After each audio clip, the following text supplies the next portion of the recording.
Hey friends, tonight we're stepping back into the forgotten lanes of the Middle Ages. Not to witness knights or kings, but to uncover the curious, vanished jobs that quietly shaped the world beneath their feet. While castles and crowns get all the glory, it was the gong farmers, leech collectors, and candle watchers who kept life running. Sometimes in ways stranger and more impactful than you'd ever imagine. Before we begin, take a second to like the video and subscribe. Only if you actually enjoy these deep dives into hidden history. Let me know in the comments where you're watching from and what time it is for you. Now, dim the lights, settle in, and let's drift into tonight's gentle exploration of medieval jobs that changed everything, even after they disappeared. The town crier who was trained to whisper like a priest.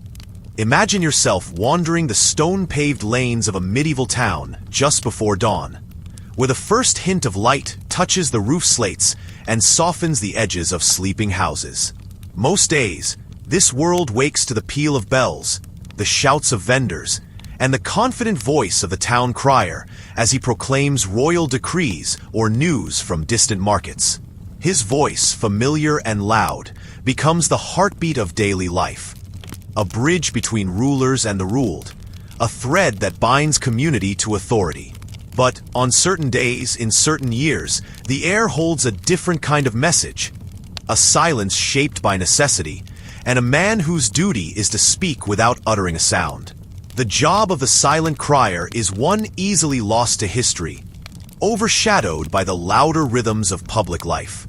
Yet, in times of turmoil, when kings and bishops clashed, when dissent flickered behind closed doors, when public speech was censored by decree, this forgotten figure moved quietly through the town, trained in the subtle art of delivering orders that could not be spoken aloud.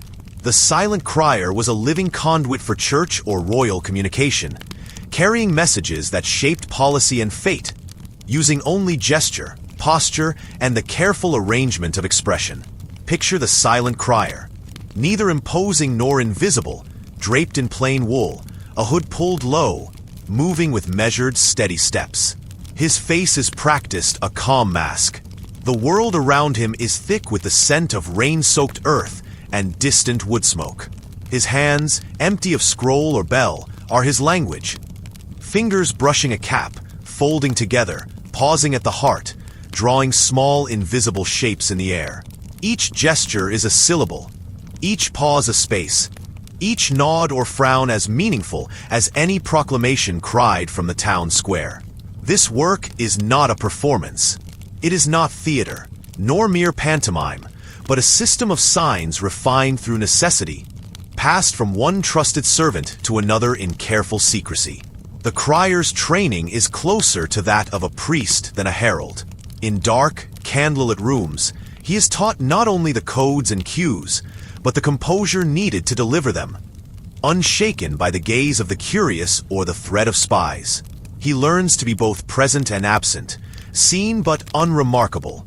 An actor in a play whose lines are known only to a chosen few. Imagine yourself in the crowd as the silent crier appears at a street corner, a familiar face in the shifting morning gloom. Instead of the trumpet's blast or the call of "Oh yes, oh yes," there is only stillness. A small group gathers, all sharing a careful glance, waiting for the subtle signs that have replaced words. Perhaps a hand brushed across a sleeve means "gather at dusk." A measured bow of the head may signal agreement or obedience.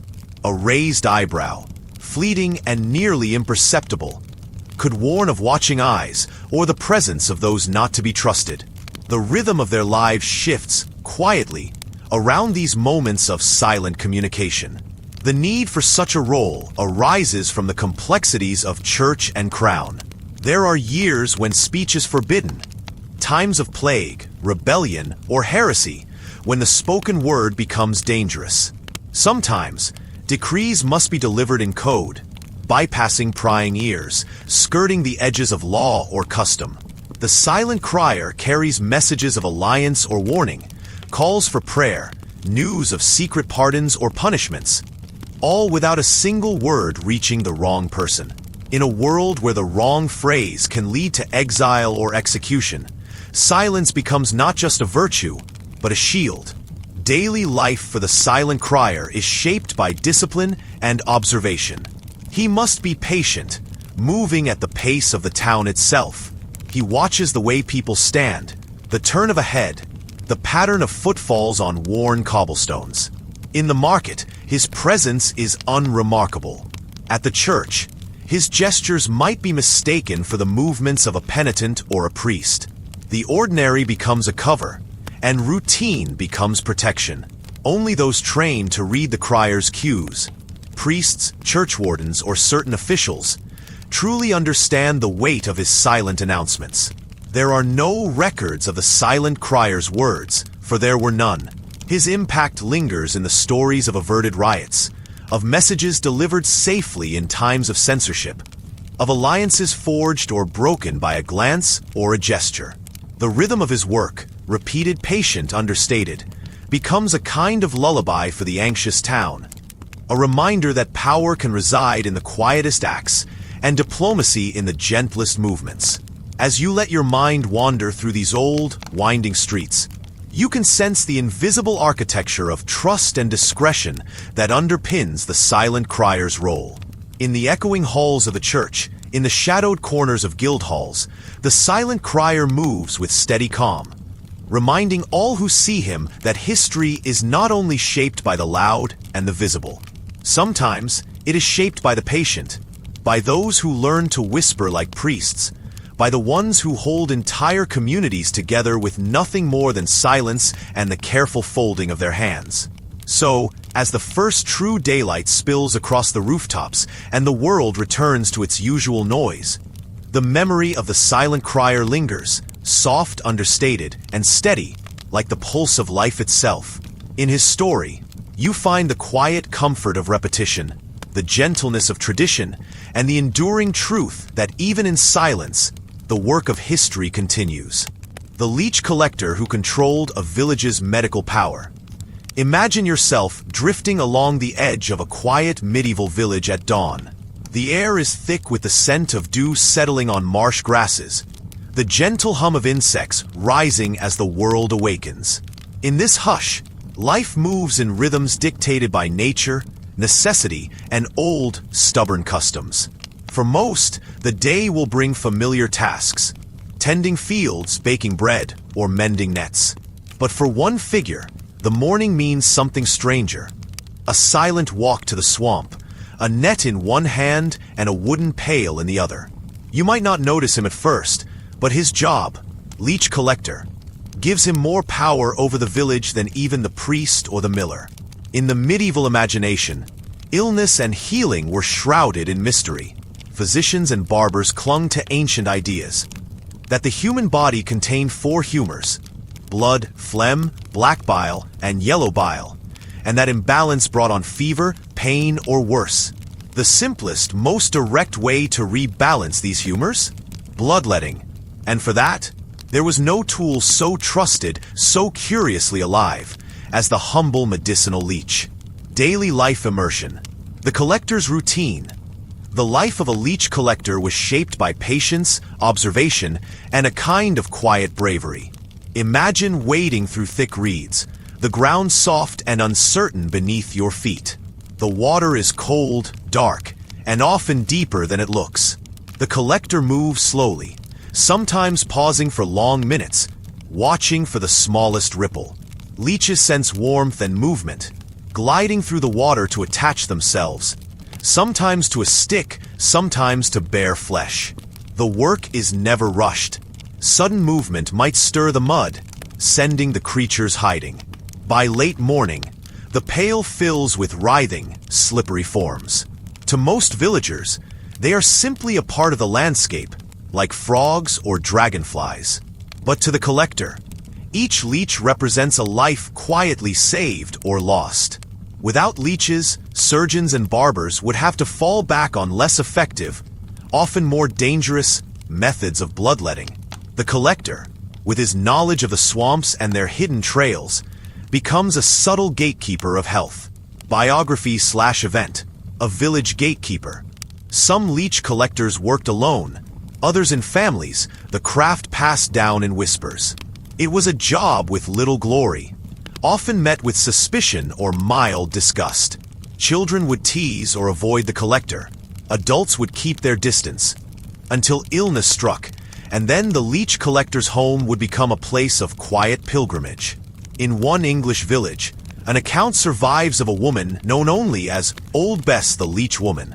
Each morning she vanished into the misty fenlands, returning with a basket heavy with her catch. No one else dared the bogs as she did. When the Lord's son fell ill with fever, it was Bess who supplied the leeches that helped to draw out the sickness. Her payment was modest, but her influence, felt quietly in every house, was undeniable. Even the village healer deferred to her, knowing that without Bess's work, their cures would falter. Mystery/archaeology/culture. The secret knowledge. Much about leech gathering was secretive, almost ritualistic. Some believed that leeches were best caught by moonlight, or during certain tides. Recipes circulated for potions to make the creatures more plentiful, including crushed nettles or sheep's blood poured at the water's edge. The best collectors kept these tricks to themselves, passing them down only within families. Archaeologists have unearthed wooden leech jars buried near old ponds, each bearing the marks of careful hands. In some places, leech collectors left small offerings, a coin, a bit of bread, to appease the spirits of the swamp. It's hard to say whether this was simple superstition or a subtle way of respecting the delicate balance between taking from the land and giving back. Social/elite/contrasting daily life. Hidden power and dependency. What is striking, as you linger in the rhythm of their lives, is how much medical authority these quiet figures could wield. In times of plague or fever, the availability of leeches could determine who recovered and who was left to fate. Even powerful families, with access to educated physicians, were forced to depend on the muddy boots of a local leech collector. Behind every successful surgeon's work was the unseen labor of someone braving the wetlands at dawn. Yet, the leech collector remained both essential and marginal. A paradox in a society where status was usually tied to land, lineage, or visible skill. Their influence was rarely acknowledged publicly, but everyone knew that, without them, healing would grind to a halt. In a way, the leech collector was a quiet architect of survival, controlling not only the supply of a vital remedy but, in moments of crisis, the fragile hope of the village. Transition. The rhythm continues. As day turns to dusk, the collector returns, boots caked in mud, his harvest sealed away. Tomorrow, he'll return to the water's edge, repeating the quiet ritual. The village will sleep, comforted by the invisible safety net woven by someone they may never fully understand. The rhythm of their lives continues, shaped in part by the hands of those who work in shadow and silence. Keepers of tiny, powerful creatures whose value was known only when life hung in the balance. So next time you think of medieval medicine, imagine, just beyond the field or lane, the figure moving through the morning mist, the leech collector whose humble labor, day after day, quietly held a village's fate in his careful hands. The gong farmer who held cities together from below. Imagine yourself standing at the edge of a medieval city just before dawn. The streets are quiet, cobblestones slick from the night air, and the faintest traces of mist still linger along alleyways. All above you, timbered houses lean together, their upper stories huddled protectively over narrow lanes. At this hour, the city seems almost peaceful, timeless, held together by a rhythm of labor that begins before the sun has fully risen.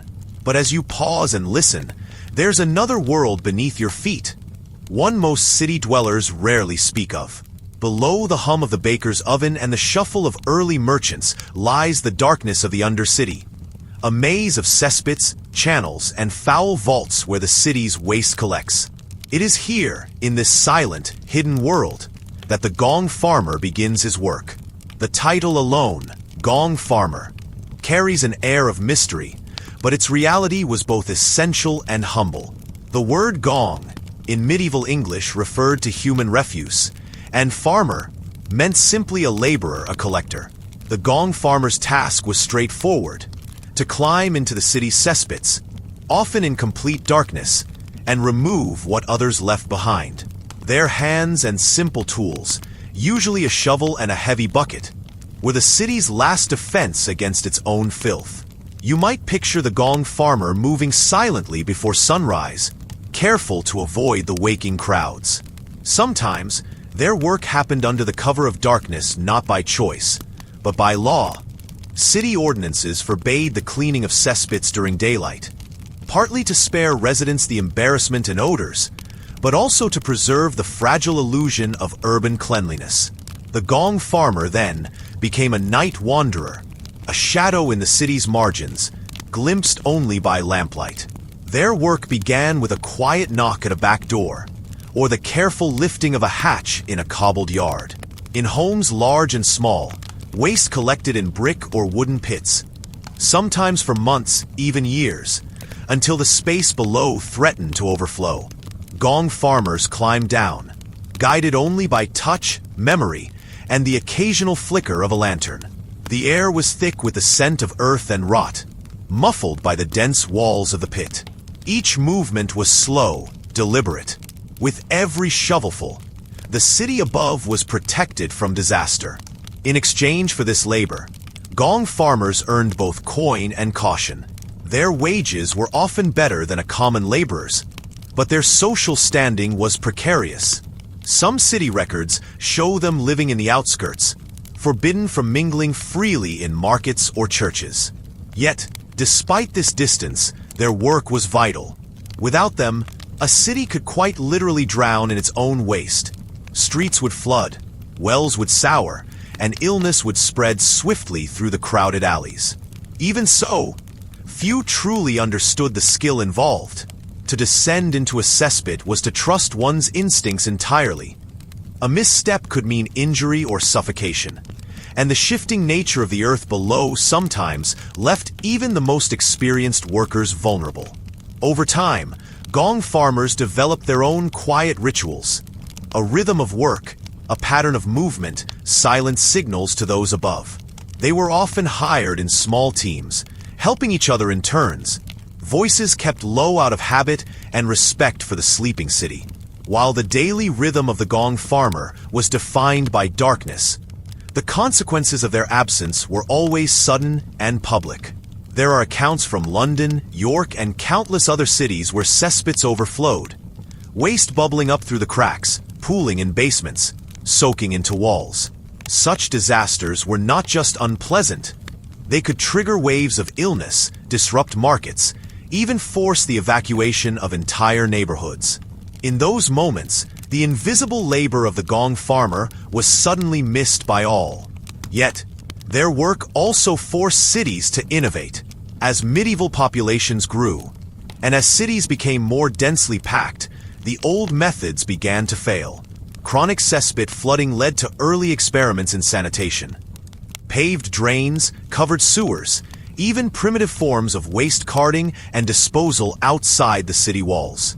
These changes, small at first, signaled a new awareness, a recognition that the unseen workers below were as vital as any official above. From time to time, the mystery of the gong farmer would spill into broader city life. Rumors circulated about the things found in the darkness. Lost rings, ancient coins, even relics hidden for safekeeping. There were tales, too, of accidental discoveries. Old bones buried secrets, objects tossed away in haste and later retrieved. For archaeologists centuries later, cesspits became unexpected treasure troves, preserving traces of forgotten diets, diseases, and daily routines. The things the gong farmer removed became, in a sense, the record keepers of an unspoken history. In the rare moments when they did speak, gong farmers offered a perspective few others could match. They understood the city's vulnerabilities, the slow leaks, the weak walls, the places where new construction pressed too hard against ancient clay. Their warnings, if heeded, could prevent disaster. Their silence, when ignored, left cities at risk. As sanitation improved, And as new systems of waste removal emerged, the age of the gong farmer slowly faded. Yet for centuries, they held cities together from below, quietly, persistently, without recognition or applause.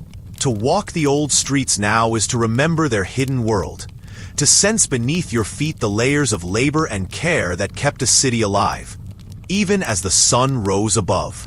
So, the next time you imagine the life of a medieval city, picture not only the bustling markets, the clang of blacksmiths, and the cries of street vendors. Remember, too, the world below, the darkness, the silence, and the slow, steady work of the gong farmer, holding everything together, one shovelful at a time. The sinew spinner who made bones into empire tools.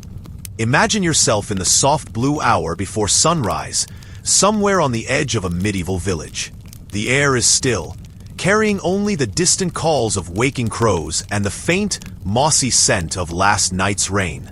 Beyond the clustered cottages, behind a low fence woven from willow, stands a narrow, half-timbered workshop. It is here that the sinew spinner begins her day. Before the world truly wakes, before the fields stir with plowmen, before the clang of the blacksmith or the toll of the village bell. The sinew spinner is not a figure most people would notice in the annals of empire. There are no statues raised in her honor, no family crest, no tales sung by minstrels. Yet the rhythm of her hands, quiet, methodical, and unseen, shapes the tools that will one day decide battles, redraw borders, and even determine the fates of kings. Her work begins at a wooden table slick with tallow and smoothed by years of careful labor. Light slants through a clouded window, illuminating the tools of her trade. A simple knife with a bone handle, coils of linen, shallow clay bowls, and, most important of all, the long, pale cords of animal sinew, harvested from oxen, deer, or horses in the weeks before. Each piece must be inspected for strength, gently pulled and flexed as she assesses the fibers for hidden flaws.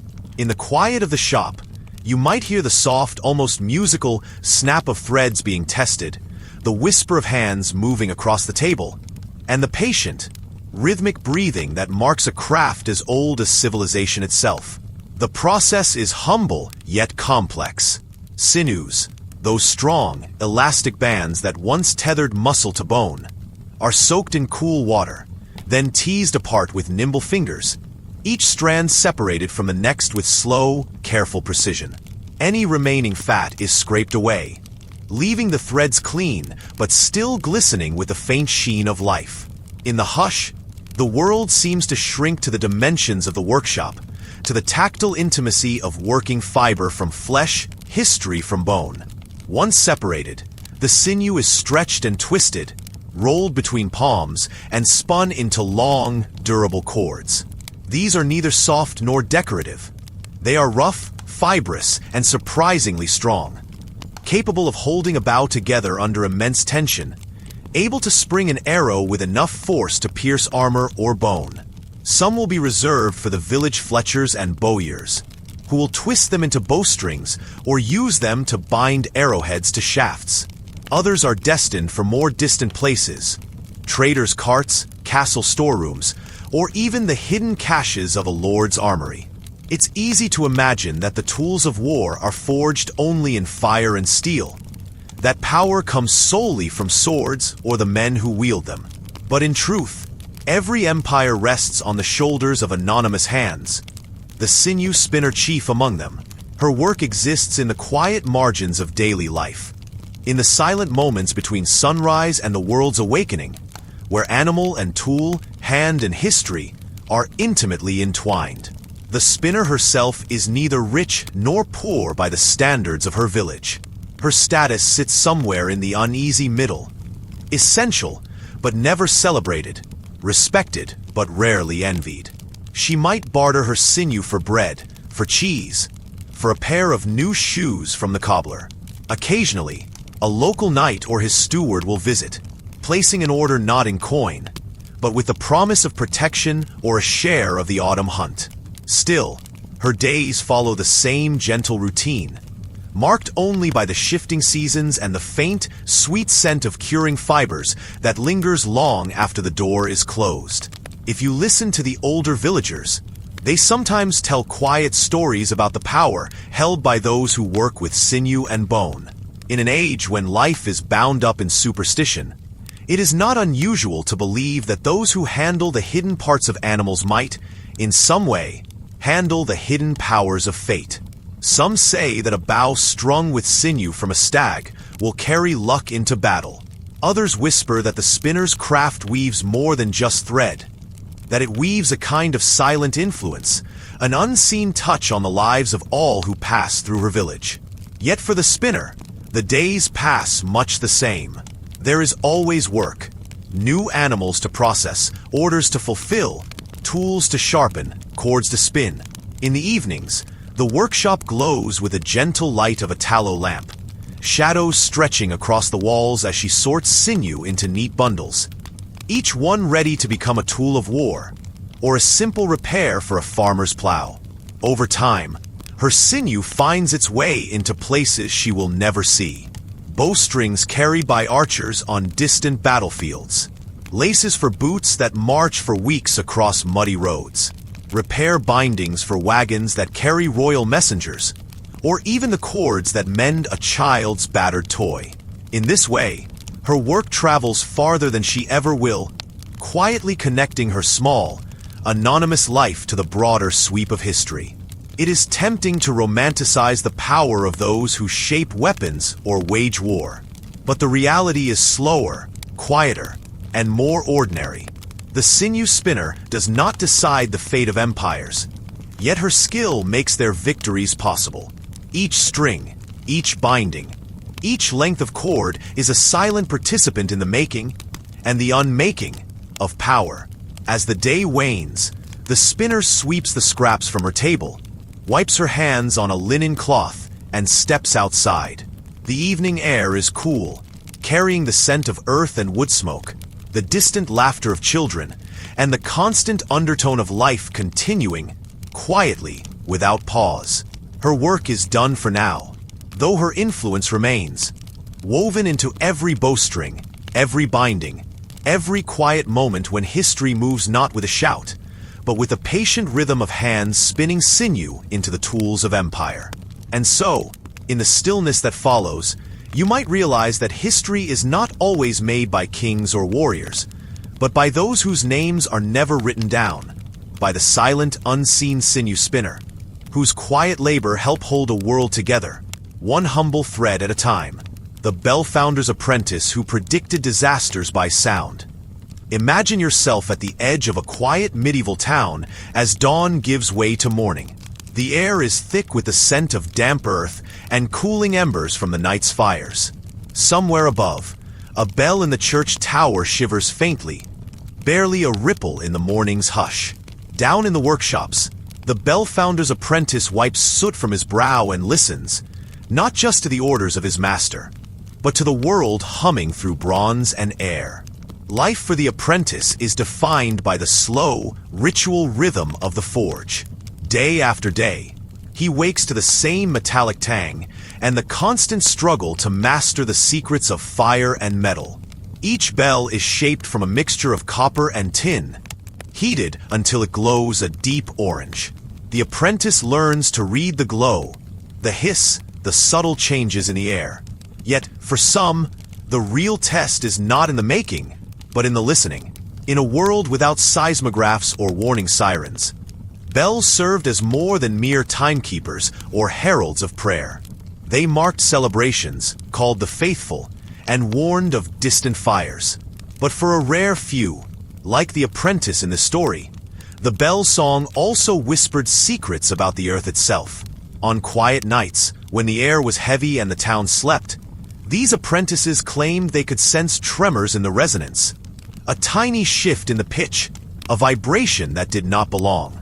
The master bell founder may have scoffed at such claims, but to the apprentice, every bell was a living thing, each one attuned to the unseen pulse of the ground below. The forge itself was built on stone that sometimes trembled ever so slightly, as if dreaming. when the earth shifted, the great bells in the tower would sometimes ring out of turn, their deep voices warbling with an unease that only a practiced ear could catch. The villagers might shrug and go about their day, but the apprentice kept listening, night after night. Imagine yourself climbing the narrow, spiraling stairs of the church tower, lantern in hand, as the wind hums against the stained glass. At the top, you find the apprentice leaning against the cool brass of the largest bell, eyes half closed, listening not to what is loud, but to what is almost silent. There, he waits for that strange, unsettling harmony, a sign that the world beneath the town is shifting. It's in these moments that the apprentice's predictions gain their reputation. Once, before a minor earthquake rattled the cobbled streets, the bell song had changed. Just a little, just enough. The next day, when the ground shuddered, people remembered the apprentice's warning, spoken in the calm, matter-of-fact tone that defines those who listen for a living. Some began to believe that he could sense disasters before they arrived. Not with mysticism or superstition, but with an artisan's careful attention to detail. As the days become years, the rhythm of the apprentice's life hardly changes. There is always more to learn. The precise mixture of metals, the delicate tuning, the art of balancing a bell so that its voice carries true and far. Yet, outside the workshop, the world is beginning to shift in ways even the apprentice cannot predict. Science is stirring in distant universities. New instruments are being invented to measure what once could only be felt or heard. Gradually, the bell founder's art becomes less central. Iron towers, new alloys, and the rise of mechanized timepieces begin to eclipse the ancient craft. Apprentices move on to other trades, and those who still listen for tremors in the bells are seen as old-fashioned, perhaps a little odd. The ancient warning system, one dependent on living ears and a quiet kind of patience, fades as silently as it once rang out. Yet, for a while, the apprentice's role persists, quietly woven into the fabric of the town. Imagine yourself returning to that bell tower late at night, long after the world has forgotten how to listen. The apprentice, now older, still climbs the same steps, still rests his hand on the cool, worn edge of the bell, still closes his eyes and waits for that almost imperceptible change in sound. In his mind, every tremor is part of the same endless pattern. Every note a quiet warning from the world beneath. Below, life continues. Traders at market, children at play, fires flickering in the distance. Few remember that for generations, the first sign of disaster was not the shaking of the earth itself, but the uneasy warble in a bell's song, caught by an apprentice who simply listened more closely than the rest. Over time, the bell founder's apprentice becomes a memory, folded into the slow, gentle passing of days. The towers remain, their bells occasionally ringing out across fields and towns. If you listen very closely, you might still hear that subtle resonance, a reminder that the world is never truly silent, and that some warnings come not in words, but in the quiet music of bronze and air. As the centuries roll on, the bells continue their watch, holding the ghost of a warning in every chime. And the art of listening, the true listening, patient and unhurried, lingers like an echo, inviting those with curious minds to pause, to notice, to wonder what else the world is quietly telling us, if only we are willing to hear. The lime burner who made stone into flame. Imagine yourself in the soft gray dawn of a medieval landscape, standing at the edge of a small village where the horizon is gently smudged with the haze of distant fires. The air carries a dry, chalky scent, a trace of something old and elemental, sharp at the back of the throat. Along a winding track that skirts the fields and the woodland edge stands a low stone structure, darkened by years of smoke and heat. This is the lime kiln, the quiet domain of the lime burner.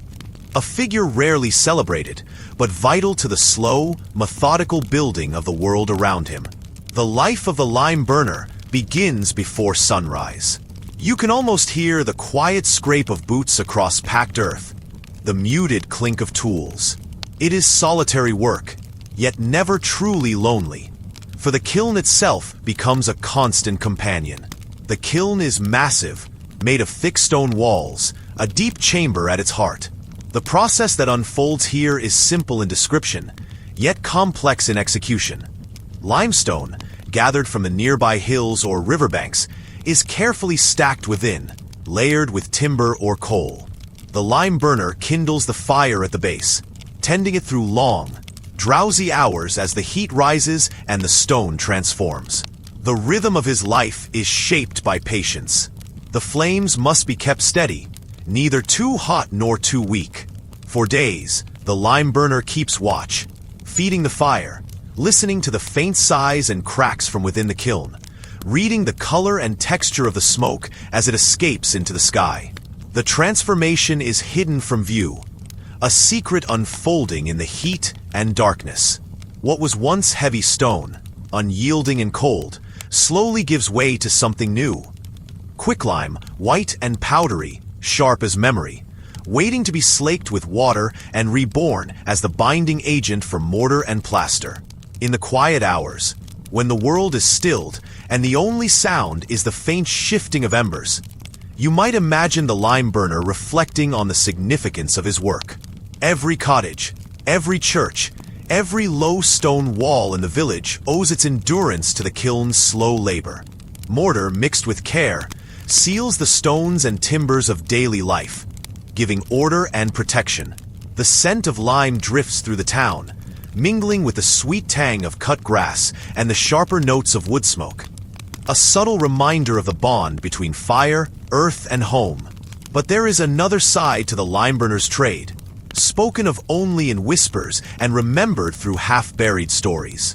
For centuries, the secrets of the kiln served not just the needs of builders and masons, but also the darker demands of war. The same quicklime that bound stones together could be mixed, refined, and turned to other purposes, used in defensive walls, as a deterrent against attackers, or, in times of desperation, as a weapon in itself. Thrown or slaked in water, quicklime released a burning heat, searing and blinding. Stories grew of secret mixtures and hidden caches, recipes for lime concoctions that were passed from hand to hand and guarded as fiercely as any treasure. These uses were never openly discussed, for the dangers were as great as the rewards. The lime burner, with his knowledge of stone and flame, became a figure of quiet power, trusted but also feared. Some mixtures were so potent, so unpredictable, that their use was eventually forbidden by decree. Rulers, both secular and ecclesiastical, moved to ban the secret recipes, seeking to erase them from the shared memory of the trade. Manuals were rewritten, guilds reformed, and the focus shifted. Lime became the unassuming heart of mortar and whitewash, its other identities folded back into the silent dust of history. As the centuries passed, the role of the lime burner changed. The coming of modern masonry brought new materials and new methods. Kilns grew more efficient, their smoke less visible on the morning air. The secret knowledge of dangerous mixtures faded, leaving only hints in old letters or half-remembered stories. The lime burner's world became quieter, more ordinary, a necessary trade, but no longer shrouded in the same mystery. Still, if you walk near the site of an old kiln, now covered in moss and shadow, you might sense the presence of those who once labored there. The ground still holds the memory of heat. The walls are marked by the passing of countless fires.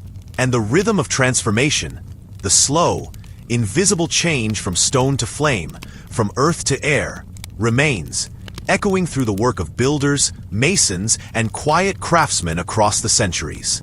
As you let your mind wander, picture the lime burner's patient vigil, the steady pulse of the kiln at the edge of night and day, the gentle repetition of ancient tasks. Here, in the calm and dust of history, is the story of a trade both ordinary and extraordinary. A reminder that the quiet work of shaping stone and tending fire has built not only homes and walls, but also the boundaries between creation and destruction, memory and forgetting.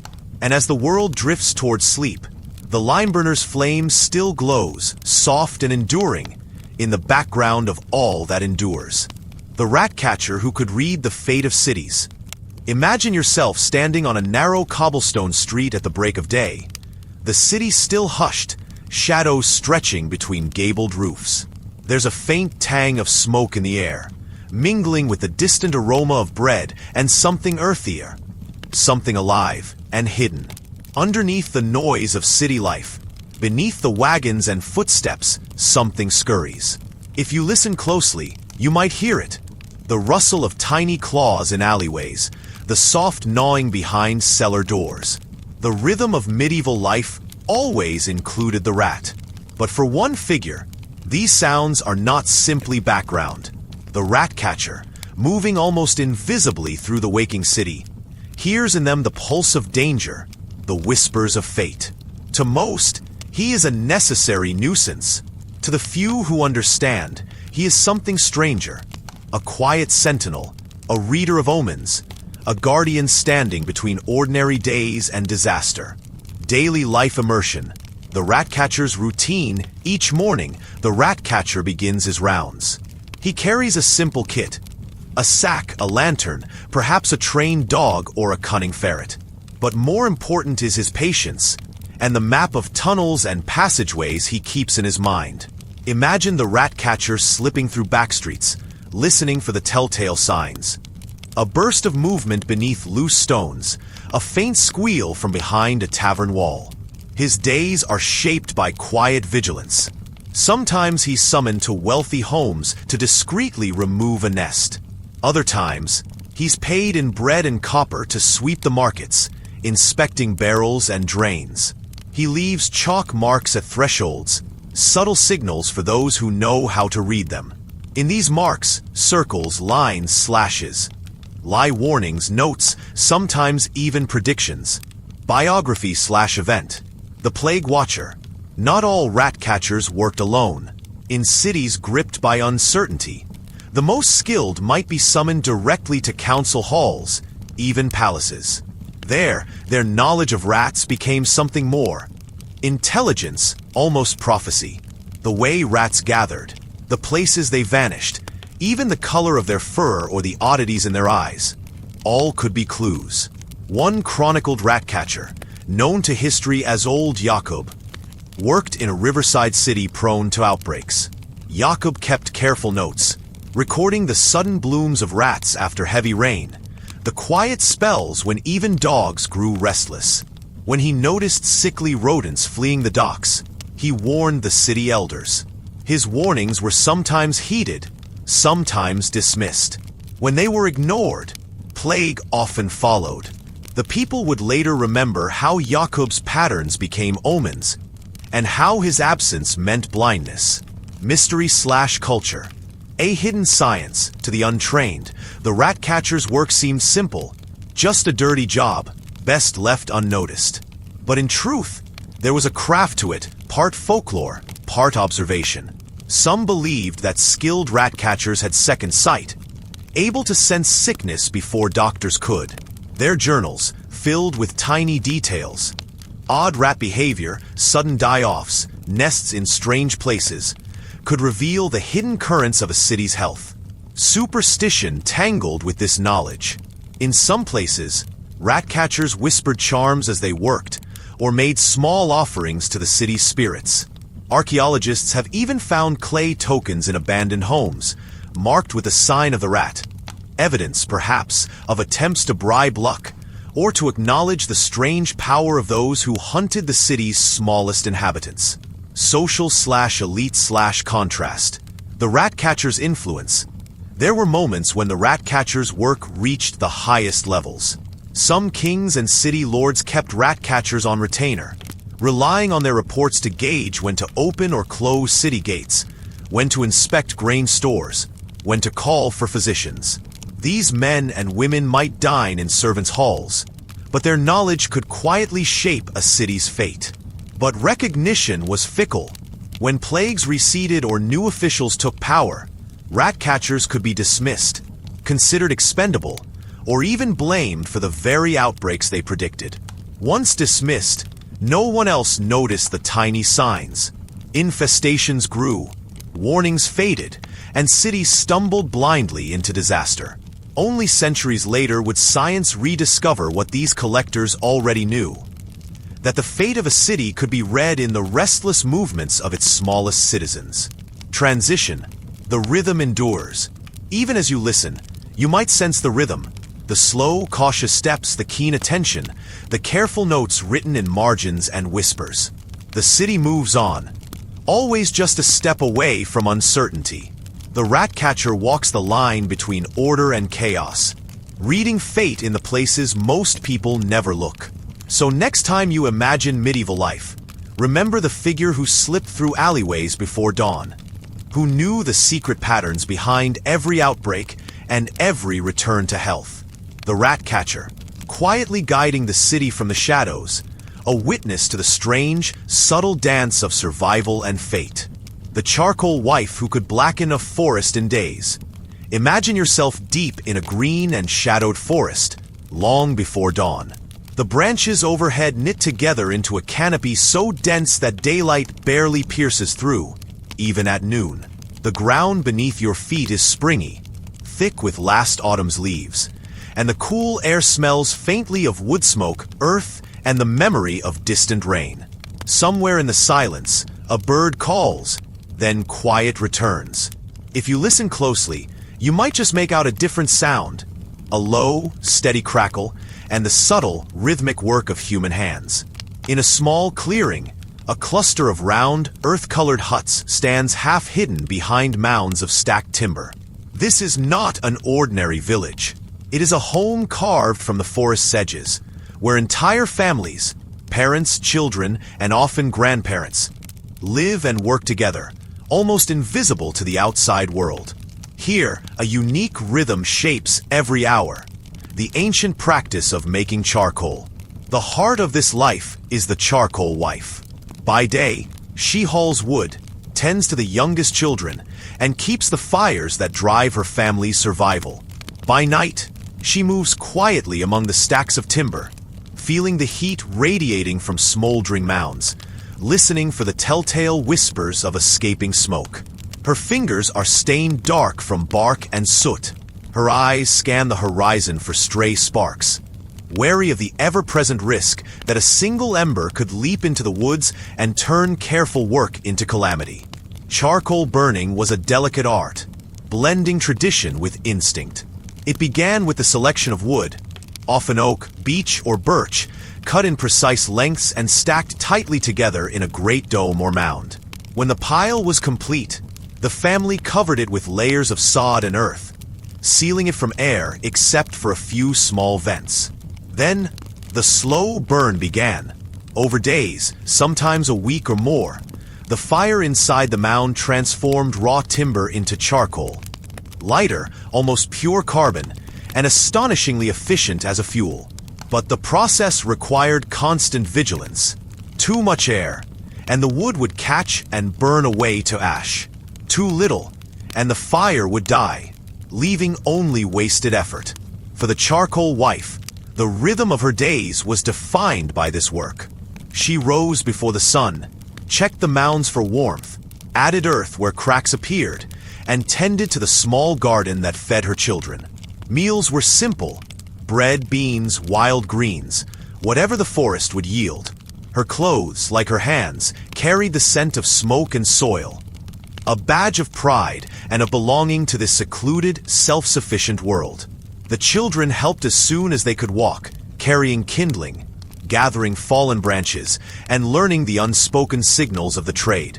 Evenings brought a brief pause, a shared meal around the embers, quiet conversation, and stories told beneath a sky thick with stars. The glow of distant mounds a constant reminder that the work was never truly done. Charcoal was far more than a household necessity. In a time before fossil fuels, it powered almost every industry. Blacksmiths relied on it to reach the intense heat needed to shape iron and steel. Potters and glassmakers depended on its steady, smokeless burn. Apothecaries used it for chemistry, distillation, even medicine.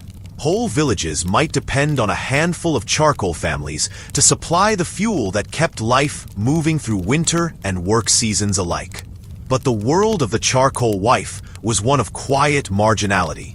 Charcoal burners were both needed and kept at a distance. Their homes lay deep in the woods, out of sight from towns and manors. Few outsiders visited, except to collect the finished charcoal or deliver supplies. Superstitions lingered. Villagers whispered about the mysterious ways of forest people, their knowledge of plants and fire, their ability to coax black gold from living trees. For the charcoal wife, this distance meant both freedom and isolation. Her world was ruled by nature's rhythms, weather growth, the slow work of burning, and by the needs of her family. Yet, her labor shaped the fate of the wider world. Without charcoal, forges would fall silent, markets would dwindle. In hard winters, homes would grow cold and food scarce. The invisible, backbreaking work of these forest stewards made the difference between a thriving village and one that struggled through the lean months. Their disappearance, when coal mines rose and new technologies swept across the land, left entire regions unprepared.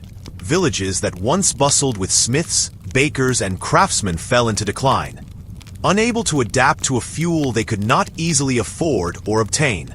Some memories of the charcoal wife's world linger, preserved in local tales and the shape of forgotten clearings.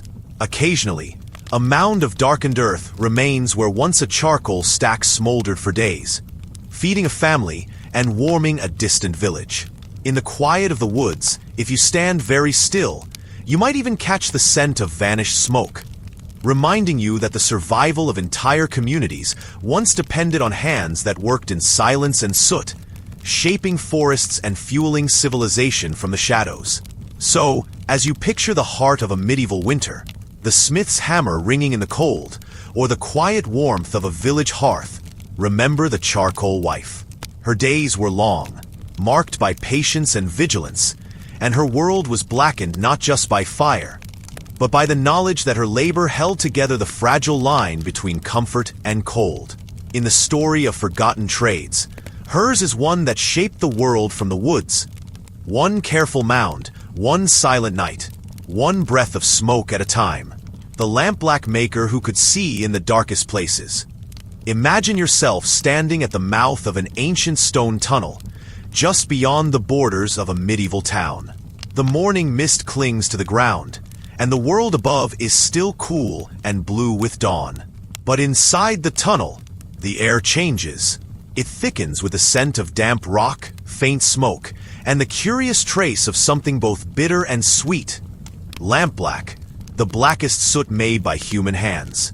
Here, in a place where sunlight barely dares to wander, begins the quiet story of the lampblack maker. Before ink, there is always darkness. It is in the deepest places, caves, cellars, forgotten passages, that the lampblack maker finds her calling. While most of the world turns away from the gloom, she learns to move within it.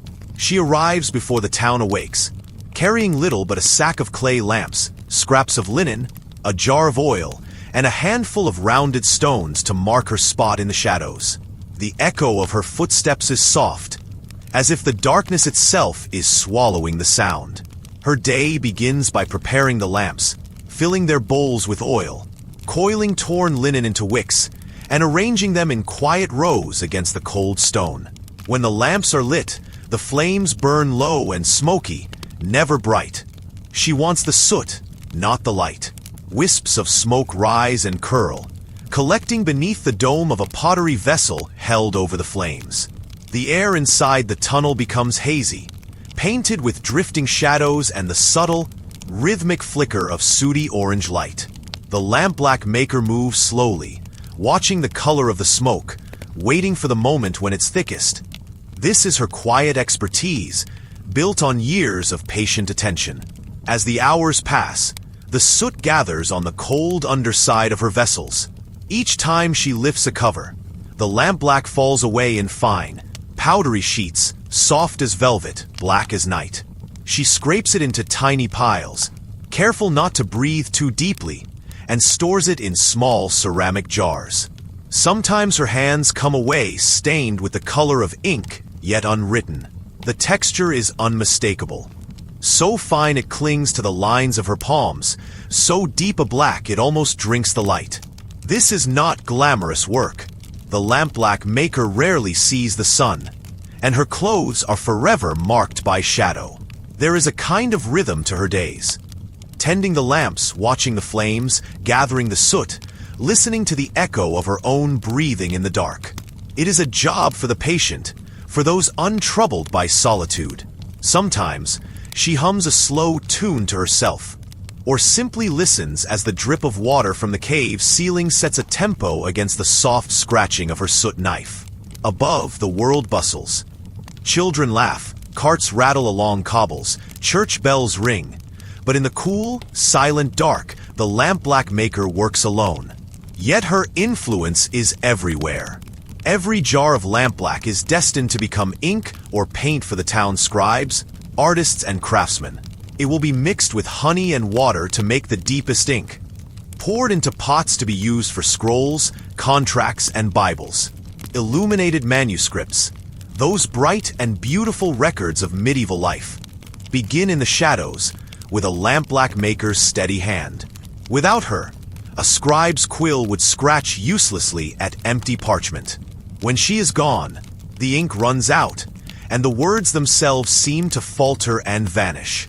For those who work with light, priests, scholars, record keepers, the lampblack maker is an invisible ally.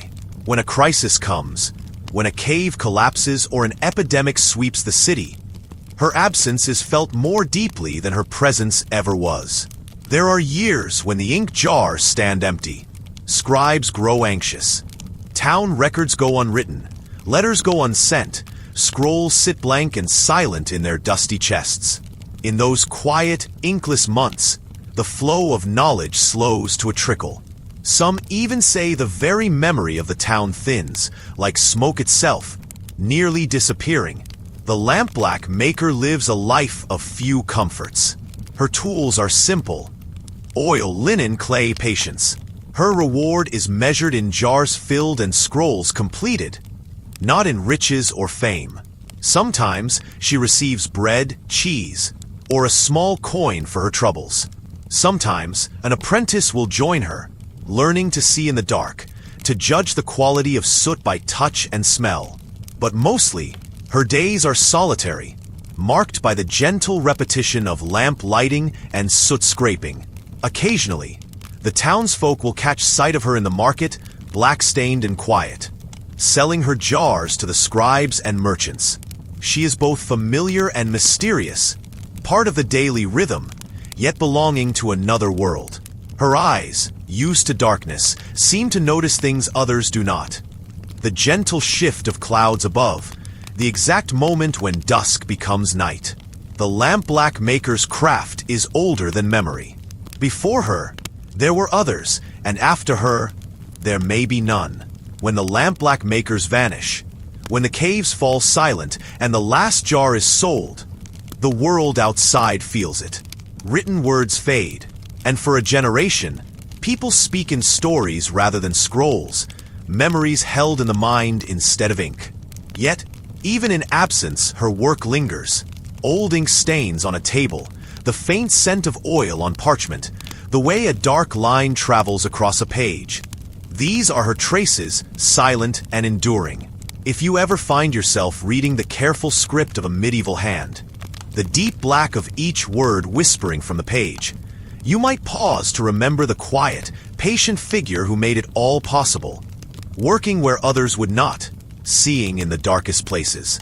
And as the world drifts into sleep, you might imagine her there still, alone in the tunnel, surrounded by the soft orange glow of smoky flames, turning darkness into something useful, something lasting, one quiet handful of lampblack at a time.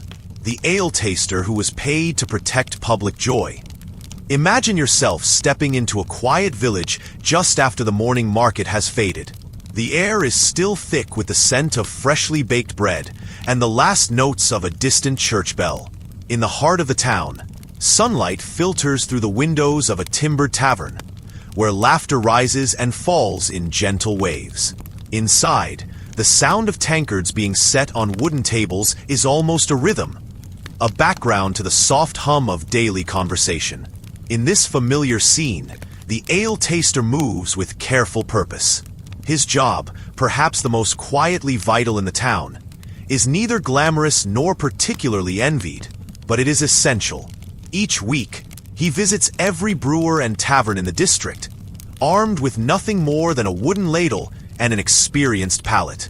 He isn't a lord or a priest or a judge, yet his word can close a business or rescue a festival. To the townspeople, he is a kind of guardian, someone who stands between the joy of the community and the slow, invisible dangers that can creep into everyday life. Picture the ale taster at work, standing before a row of casks, each marked with a chalked symbol or the brewer's crest. The air is cool and faintly sweet, tinged with the earthy smell of hops and barley. He takes a careful measure, swirling the liquid to catch its color and aroma. Every detail matters. Is the ale too thin, suggesting greed or carelessness on the part of the brewer? Is there a sharp, sour edge hinting at contamination? The ale taster's senses are finely tuned, not just to taste, but to the health and safety of the town itself. For the ale taster, each visit is part routine, part ritual. There is a familiar rhythm to his days, a constant struggle against not just spoiled barrels, but the temptation for brewers to stretch their product or cut corners. He listens as much as he tastes, to rumors of sickness, to stories of a new brewer in the next village, to the pulse of the community as it gathers in dimly lit taverns. He knows that a single bad barrel can cause more than just a stomachache. It can spread illness, disrupt trade, and sow discord in a place where unity is as fragile as the next harvest. It's easy to imagine the comfort the ale taster brings. In a world where most water is unsafe to drink, ale is not just a luxury, but a daily staple. The community gathers each evening to share stories, to settle disputes, and to weave the fabric of their lives together over a shared cup. The ale taster's role is woven into that fabric. His quiet authority reassures the nervous mother, the cautious merchant, and the rowdy laborer alike. When he pronounces a brew safe, there's a gentle nod of trust, an affirmation that tonight, at least, the town can enjoy itself without fear. Yet the ale taster is more than a health inspector. In many ways, he is a cultural keeper. Imagine the subtle rituals he enforces. A brew must be hearty enough to lift spirits during winter, light enough to refresh after a long day in the fields, strong enough for a wedding, mellow enough for a wake. If a tavern's ale grows weak or strange, people notice. Tempers might flare, rumors may spread, and the sense of unity that holds the village together begins to erode. The ale taster standards aren't just about safety. They're about preserving a sense of belonging, of continuity, of shared joy. As the seasons pass, the rhythm of his work never quite changes. The market grows quiet in winter. The taverns fill with firelight and laughter. In spring, the first green shoots emerge, and new batches are brewed with hope and caution. The ale taster, with his familiar gait and steady presence, is always there in the background, sampling, advising, sometimes issuing a quiet warning that is heeded more often than not. But like so many medieval roles, the ale taster's influence is not destined to last forever. With time, new laws and customs replace the need for his steady hand. Centralized authorities and advances in brewing gradually push aside the local guardians of quality and joy. The towns that once looked to the ale taster for reassurance now trust distant regulators, faceless standards, and printed labels. Without him, something subtle but important fades. There are still taverns and laughter, but the quiet bond between brewer and drinker, the sense that someone is watching over the simple joys of daily life, grows weaker. The control once held by the community itself slowly slips away, replaced by distant rules and impersonal oversight. If you imagine yourself wandering back into that old village tavern, years later, you might notice the change. The ale tastes the same, perhaps, but something in the atmosphere is different. There's a little less trust, a little more distance. The ritual of the ale taster, his gentle authority, his careful presence, is now only a memory, quietly echoing in the laughter and warmth of nights gone by. And yet, the legacy of the ale taster lingers. In the gentle clink of glasses, the shared toasts, and the comfort of a well-brewed ale, you can still feel traces of a time when joy and safety were guarded not by distant officials, but by the attentive senses of someone who truly cared for the rhythm of their community's life.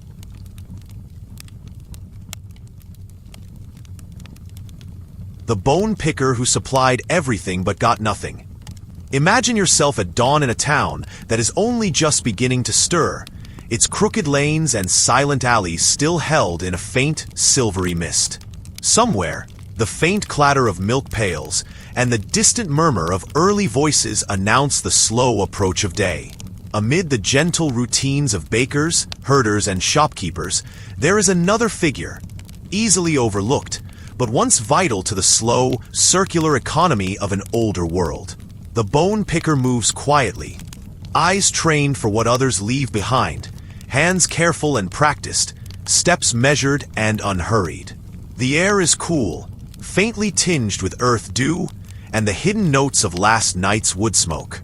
In times before factory floors and mechanized waste, nearly every scrap had a purpose, if you knew where to look and had the patience to gather what others discarded. For the bone picker, the day began at the fringes, behind the butcher's stall after the morning rush, along the market's edge as vendors packed away their crates, or, when times were hard, in places shaped by conflict on the outskirts of battlefields that the living left behind. There, among the churned earth and overgrown grass, the bone picker worked with quiet determination, collecting what the world had no further use for. The rhythm of their life was repetitive, almost meditative, a basket on one arm, a short hook or walking stick in the other. The bone picker would pause at piles of offal, search beneath heaps of kitchen refuse, and sift through tangled brambles for the white glint of bone. Some days brought little more than a handful of small fragments, rib bones, knuckles, slender scraps from poultry or fish. Other days, there might be larger prizes, the sturdy thigh bones of cattle, the broad, flat bones from pigs or sheep, or even, on the rarest and most somber occasions, remnants left in the wake of battles, half buried and silent. Each piece was cleaned as best as possible, sorted by size and quality. The work required patience and a gentle touch. A bone too brittle might shatter before it reached the buyer. One too fresh might bring only complaints. The bone picker became a quiet expert in discerning the value of what others overlooked, and in finding worth where none was seen. Despite the importance of their work, the bone picker's trade was rarely celebrated. Their presence was accepted, sometimes barely tolerated, but seldom honored. Payment came in small coins, or a measure of flour, or often, only a nod and the briefest thanks. They sustained, in their own way, a fragile web of reuse and transformation. Bones collected would travel to the glue maker, who dissolved them in vats to create the sticky, essential glue that held together books, boots, and tools.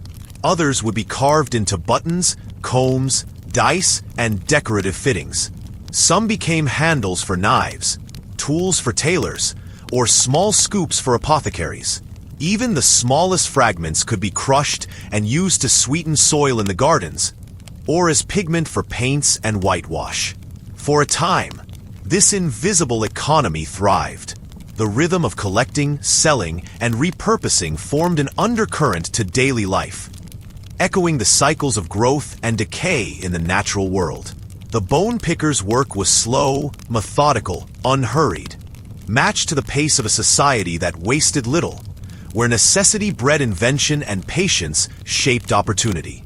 Yet, even as the trade found its own quiet balance, change was already gathering. The slow advance of industry, the rise of mass production, and the invention of synthetic materials would gradually erase the need for the bone picker's eye and hand. Factories churned out buttons and glue in endless quantities, made from new substances that never touched the earth or passed through the hands of a careful collector. The old pathways faded, the buyers dwindled. The bone picker, once quietly essential, found fewer doors open, fewer coins pressed into calloused palms. As years passed, the trade withered to memory. The tools and baskets remained, stored away or abandoned. The careful routines became stories for grandchildren, barely believed. The world turned faster, leaving less space for the slow, persistent labor of finding value in what was left behind.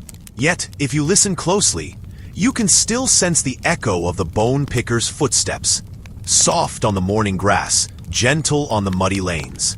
Their patient, repetitive work shaped an era when nothing was truly wasted, when the humblest of trades wove the fabric of survival and ingenuity. In their story is a reminder that even those who supply everything, who gather, mend, and sustain, can be left with nothing but the memory of quiet, necessary work. So, as you let your mind drift toward sleep, imagine the gentle rhythm of the bone picker's day, the calm repetition of searching, gathering, and offering up what the world overlooked. The world may have changed, but the soft footprint of their labor remains, hidden, persistent, quietly enduring beneath the surface of history. The reed pen maker who could script a kingdom's fate. Imagine yourself at dawn in a small workshop on the edge of a medieval city. The sky is just beginning to lighten, shadows slipping across the floor as you listen to the faint rustle of reeds outside. The room is still, almost reverent. There is no hammering, no clang of anvils, just the soft sound of a knife working through plant fiber, a faint earthy scent of cut stems and old ink. Here, the fate of entire kingdoms is shaped not in noisy courts or on muddy battlefields, but in the quiet hands of the reed pen maker. Centuries before steel nibs and factory-made ink, the written word depended on something surprisingly fragile: the perfect reed. Scribes and record keepers, lawgivers and poets, all relied on the simple tool crafted from slender stalks pulled from riverbanks. It was an invisible craft, yet it touched every layer of medieval life. Without the reed pen, history itself would be unrecorded, laws unwritten, borders undefined. Daily life immersion, the craft of the pen maker. The rhythm of the reed pen maker's day begins at the river. Imagine wading slowly through reeds, boots damp with morning dew, searching for the straightest, smoothest stems. Not all reeds are equal. The best are soft but not weak, strong but not brittle. They must be bred, over generations, to grow thick and hollow, with just the right balance of give and firmness. Once harvested, the reeds are left to dry, stacked carefully in bundles that catch the sun. In the workshop, each stem is split and shaped with careful hands. The tip is trimmed and slit, the edges scraped smooth. Ink must flow evenly, without blot or hesitation. Too soft, and the pen will bend and fail. Too hard, and it will scratch the delicate parchment, ruining a priceless page. It is a work of patience and subtlety. The reed pen maker moves quietly, sometimes repeating the same small task dozens of times before a single pen is judged worthy. Each tool is tested, dipped in ink, drawn gently across scrap parchment, checked for smoothness and line. Only the best survive. Biography/event. The scribe's silent partner. Though rarely named in chronicles, the pen maker's reputation quietly spread from city to city. A royal scribe might journey for days just to secure a set of reed pens from the most respected workshop. Monasteries sent secretive letters, requesting a particular blend of reeds rumored to produce a script of almost supernatural clarity. In one old account, a pen maker known as Iowans of the Marsh was summoned to a palace after the king's scribes complained of ruined treaties and unreadable records. Iowans examined their pens, then offered a new set, so finely cut that even the king remarked on the improvement. For years after, his family supplied pens for every royal decree, every map and contract. In the margins of these documents, the shape of each letter quietly echoed the skill of the maker. Mystery/archaeology/culture. A hidden art. The secrets of reed pen making were passed down in silence. Recipes for curing the reeds, details about the best riverbanks, and tips for perfecting the ink slit were closely guarded. Archaeologists sometimes find caches of old pens beneath scriptorium floors, the delicate tips worn down to a soft curve, a mute testament to years of careful use. Some cultures bred their own unique varieties of reed, even marking out stretches of riverbank as prized family property. In times of war or drought, disputes over these reeds could become bitter. For the pen maker, each year's harvest was both a livelihood and a legacy, social/elite/contrasting daily life. Quiet influence, though invisible, the pen maker's influence was quietly immense. The king's orders, the monk's illuminated gospel, the merchant's ledger, all depended on this humble tool. A single defective batch could disrupt the flow of administration for months. Scribes often spoke of pens as if they were living things, some temperamental, some graceful, all essential. In a society built on hierarchy and spectacle, the reed pen maker worked at the edges, his craft almost monastic in its solitude. Yet without him, the plans of generals, the poems of courtiers, and the dreams of rulers would remain unspoken. The fate of borders, the progress of law, even the record of years themselves, all quietly flowed through the narrow channel of a hollow reed. Transition. The rhythm endures. As the day fades, the pen maker's workbench is swept clean, the last light falling across bundles of newly finished pens. Tomorrow, the cycle will begin again. Reeds to gather, tips to trim, ink to test. In the silence, you can almost hear the gentle scratch of pen on parchment, echoing through palace halls and monastery cloisters, shaping the future word by word. So the next time you see a line of ancient script, imagine the quiet figure at the river's edge, choosing each reed with care. The reed pen maker, unknown to most, but essential to all, gently scripting the fate of kingdoms, one silent stroke at a time. The herb strewer who made sickness invisible by smell. Imagine yourself walking the long corridors of an ancient castle as daylight first touches the frost-edged glass. The air is cool, touched with a faint, lingering scent of dried herbs, lavender, rosemary, sweet woodruff, and thyme. Beneath your feet, rushes are scattered along the stone floors, and woven into these rushes, careful hands have hidden bundles of flowers and aromatic leaves. There is no sound but the soft hush of your steps, and no one in sight, yet you know, someone has passed through before you, scattering small protections with every movement. She is called the herb strewer. Her task, while it may sound delicate and pleasant from a distance, was in fact an act of subtle, continuous labor and silent vigilance. Centuries before the science of bacteria and viruses, before the idea of clean air as a medicine, the herb strewer became the castle's first line of defense against invisible dangers. Her world was one of scent, but behind each fragrance lay the anxieties of an age shaped by disease. In castles and wealthy homes, the herb strewer's day began before others stirred. At dawn, she gathered fresh bundles of aromatic plants from the gardens and fields.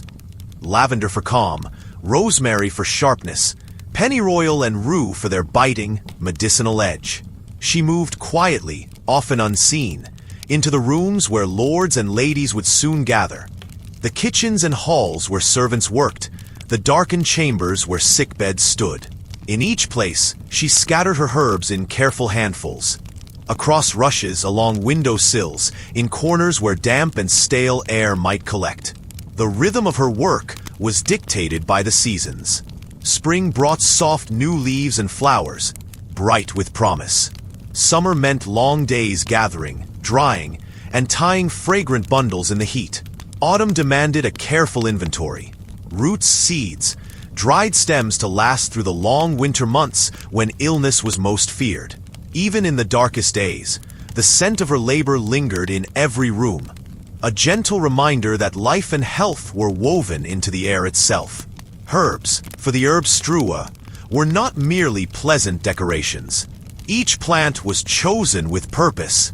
Lavender to calm restless minds and ward off lice. Rosemary to clear the air and sharpen memory. Sweet marjoram and mint to lift spirits in closed, crowded spaces. In sick rooms, she brought juniper or rue, sharp and resinous, believed to push back the miasma, the unseen poison that people believed brought fever and plague. It is easy to forget now, in an age of invisible antiseptics and filtered air, that the world once believed illness rode on the wind. A bad smell was more than unpleasant. It was a warning, a sign of rot, contagion, and danger. The herb strewer's skill was to make sickness invisible by smell, to cloak the threat of disease in comforting layers of fragrance. Her daily labor became a quiet ritual, sweeping old rushes away, replacing them with fresh-cut greens, refreshing bowls of petals and herbs on the window ledges, stirring the air with her careful movements. Sometimes, her work crossed into the ceremonial. At royal courts, herb strewers led processions, scattering flowers before queens and princesses on grand occasions. But even in these moments of public beauty, her real value was practical and constant, quietly maintaining a barrier between the world's filth and the small, fragile islands of safety inside castle walls. In city streets and humbler homes, the herb strewer's role was less formal, but just as vital. Aromatic herbs were burned or boiled. The steam wafted through rooms to cleanse the air. Bundles of dried plants hung in doorways and from ceiling beams, a constant defense against unseen dangers. The poor might not have a dedicated herb strewer, but old women and wise wives followed the same customs, teaching their daughters which plants to use and when. Behind every fragrance was knowledge handed down through generations. The herb strewer learned not only from her own mother, but from healers, apothecaries, and gardeners. She listened to stories of past plagues, remembered which herbs seemed to help, which merely masked the odors. Her baskets were filled with more than plants. They held memory, tradition, and a quiet sense of responsibility for the health of all who shared her air. Sometimes, her work went unnoticed. A guest might comment on the freshness of a room, never knowing the care that made it so. At other times, during outbreaks of sickness, her herbs were in highest demand. The air would grow thick with the pungent smells of vinegar, camphor, burning rosemary. In those anxious days, her work offered both comfort and a sense of control, a way for people to fight back against an enemy they could not see. Over time, as the understanding of disease changed and new medicines arrived, the herb strewer's art faded from daily life. The profession disappeared quietly, leaving behind only traces in old recipes and customs. Yet, in the stones of ancient castles and the rituals of spring cleaning, you can still find echoes of her world. A sprig of lavender tucked into a pillow, the lingering scent of mint after a room is swept, the memory of how, for centuries, people tried to make sickness invisible by making the world smell like health. So, as you drift through the quiet halls of history in your mind, remember the gentle presence of the herb strewer. With each handful of fragrant leaves, she offered not just beauty, but a shield, a way for people to breathe a little easier, to hope, and to trust in the quiet power of nature's perfumes, holding the world together, one breath at a time. The salt boiler who controlled the price of survival. Imagine yourself far from the bustle of the medieval market square, out near the edge of a wind-bent marsh where the air hangs thick and damp. Before sunrise, the world is still, a kind of deep, expectant quiet, broken only by the slow movement of distant waterfowl and the constant, muffled bubbling of something unseen below the morning mist. Here, among reed beds and shallow pools, the salt boiler begins the day. The salt boiler's workshop is a simple structure of stone and wood, hunched low against the ever-present wind. There are no elaborate signs, no crowds of curious onlookers. Only the quiet hush of steam and the heavy, mineral scent that lingers in the air. Inside, the stones sweat with condensation, and the very walls seem saturated with salt and thyme. The tools are humble. Heavy iron pans, long-handled ladles, bundles of brush for feeding the fires, a set of thick gloves for handling the scalding heat. Salt is so common now it's almost invisible, but for centuries, it was as precious as gold. It meant the difference between hunger and survival, between a village thriving and a town vanishing from the map. In a world without refrigeration, salt was the only way to keep meat and fish from decay. Every salted ham, every barrel of preserved fish, every bite of food carried across seasons owed its safety to the patient. Hidden work of the salt boiler. The process is deceptively simple. Each morning, brackish water is drawn up from the marsh, a task done slowly, to avoid disturbing too much mud or disturbing the delicate balance of minerals. The water is poured into shallow pans set above stone hearths, where fires are already smoldering with damp wood. The air fills with the sound of gentle simmering, as the water slowly gives itself up to the heat. Steam rises in curling wisps, thick and heavy, carrying with it the sharp, faintly bitter tang of evaporating salt. Hour by hour, the salt boiler tends the fires, adding brushwood or peat, carefully adjusting the pans to catch the hottest part of the flame. It is work that requires patience, a steady hand, and a certain comfort with discomfort. Steam scalds the skin, the air is heavy and hard to breathe, and salt cakes every surface, roughening hands and lining clothes with a persistent, gritty film. The rhythm of the work is slow and meditative. Water in, fire up, wait. Skim the crystals that begin to form as the liquid thickens, shimmering, irregular shapes clinging to the sides of the pan. Then set them aside to dry. Again and again, all day long. Inside the workshop, time seems to move differently. The outside world, feasts, markets, harvests, storms, becomes distant, muffled by the hiss of boiling water and the weight of the salt-scented air. Only the constant turning of the sun reminds the salt boiler that hours have passed. Sometimes, you might hear the gentle crackle of a fire, the scrape of a ladle on iron, or the muffled thud of a bucket set down at the threshold. The salt boiler's life is not an easy one, nor a glamorous one. The pay is rarely generous. The dangers are real. Scalds and burns are common. And the constant dampness chills the bones, leaving aches that linger for years.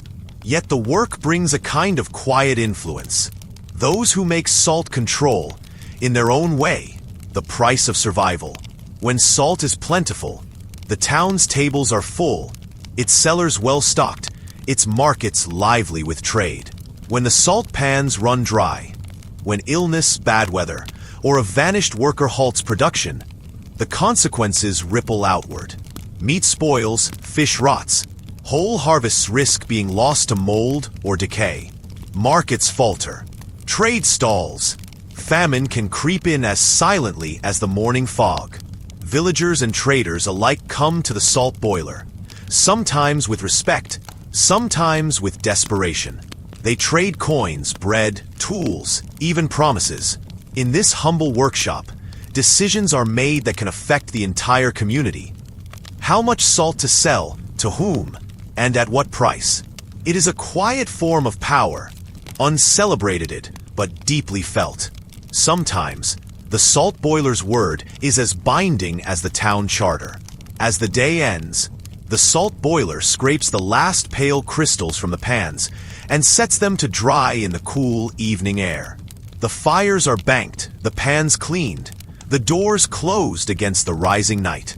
The salt, stored in barrels or cloth sacks, will travel far, into kitchen cellars, onto trading carts, or even to distant ports by river or sea. Its value is not just in flavor, but in the promise that food will last, that hunger will be held at bay for one more winter. The salt boiler's legacy is hidden in every preserved meal, every safe journey, every barrel shipped from the docks. Even as towns grow and change, the mark of the salt boiler remains. Quiet, persistent, necessary. When the salt boilers vanish, the world quickly remembers their value, often too late. And so, as dusk falls over the marsh, and the first stars prick the horizon, you might imagine the salt boiler pausing by the water's edge, hands still tinged with white, watching the steam rise into the cooling air. The world outside may move on, but for those who know where to look, the price of survival has always been measured in salt, and in the steady, unseen work of the one who brings it forth from water and fire. The water finder who could hear springs underground. Imagine yourself walking along the edge of an old sunbaked field, where the soil is thick with the scent of dust and distant rain. Under your feet, roots and stones twist together in the darkness, unseen but always present. In the distance, a few figures move slowly, their outlines blurred by the haze of late afternoon. Among them, a lone water finder, a diviner, pauses head tilted, listening to something beyond the reach of ordinary ears. In times before maps, before pumps, before science could measure what hid below, communities depended on these quietly watchful experts. They went by many names: dowser, diviner, sorcerer of springs. Their role was simple to describe, but nearly impossible to explain. They were summoned before the digging of any well, before aqueducts or fountains were planned. Town leaders, landowners, even kings would call for them when their people thirsted, or when drought threatened the rhythms of daily life. The daily rhythm of a water finder's work was unlike that of any other trade. Most jobs were defined by clear, visible tasks: shaping wood, sowing seed, baking bread. The water finder's day was instead a slow, careful wandering, marked by silence and listening. Sometimes they carried a forked stick or a bent rod of hazel or willow. Sometimes they came empty-handed. The real tools, they claimed, were their own senses.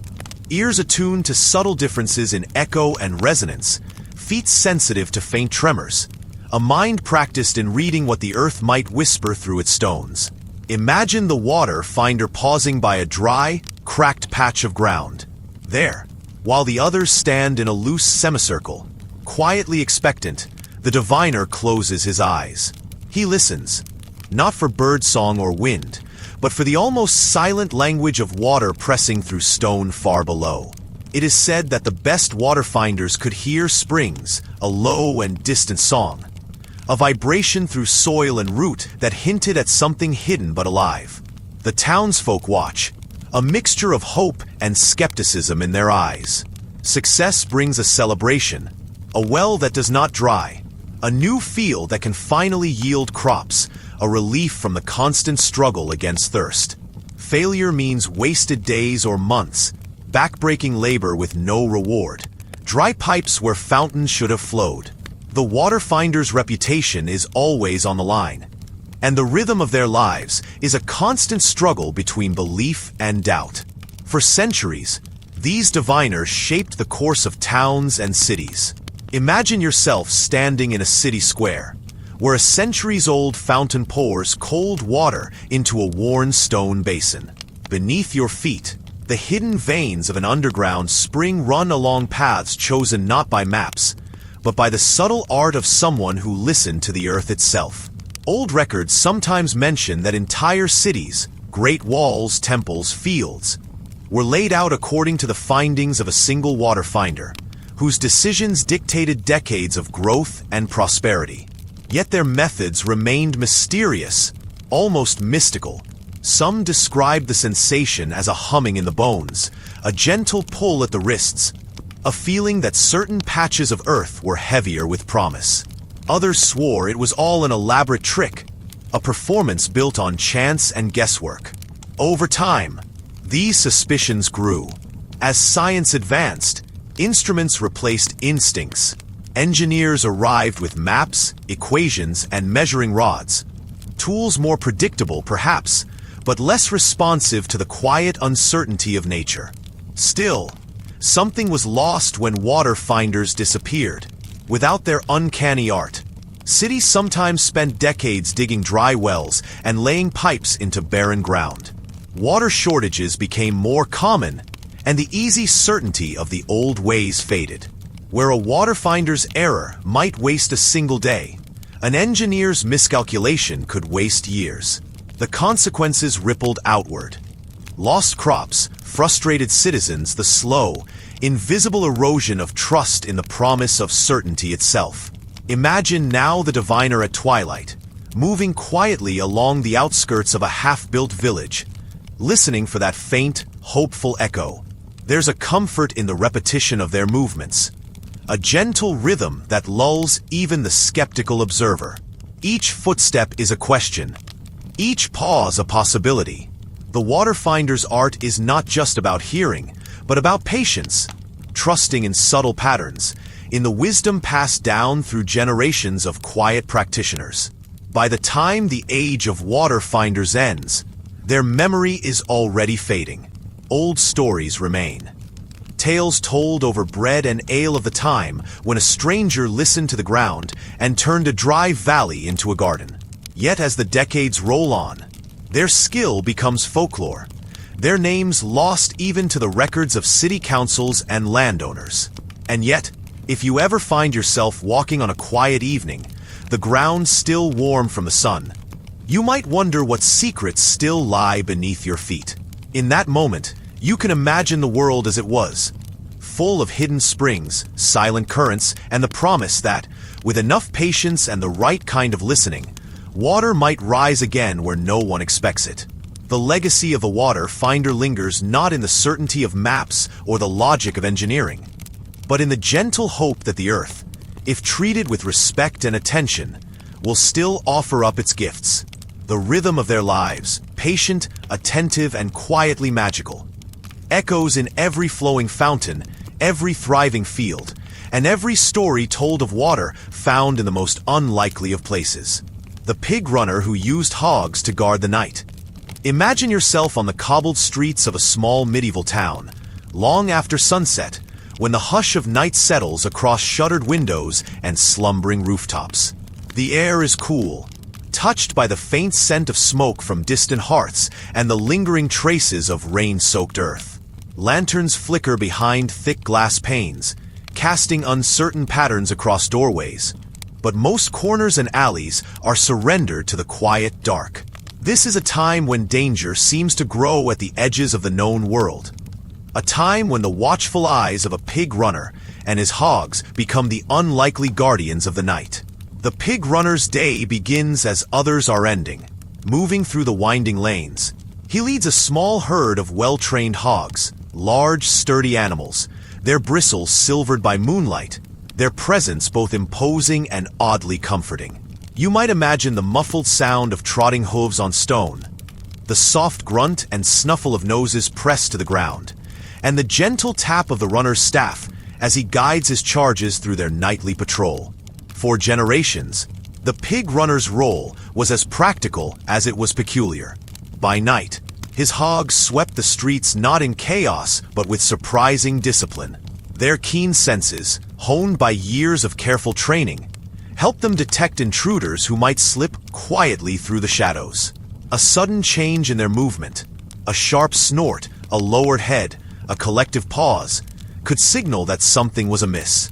Townsfolk came to trust the silent language of the herd, knowing that their rest was made safer by the animals' restless vigilance. But the pig runner's responsibilities extended beyond mere patrol. In an era before regular waste collection or modern sanitation, pigs served a vital purpose, consuming scraps, refuse, and spoiled food that would otherwise rot in the gutters. Their appetites, both endless and efficient, transformed waste into energy, leaving the town's main thoroughfares remarkably clear by morning. The runner, patient and methodical, guided the herd from street to street, knowing which lanes required extra attention, which alleys hid discarded bundles, and which courtyards needed a second pass. The rhythm of this work was quietly repetitive, almost meditative.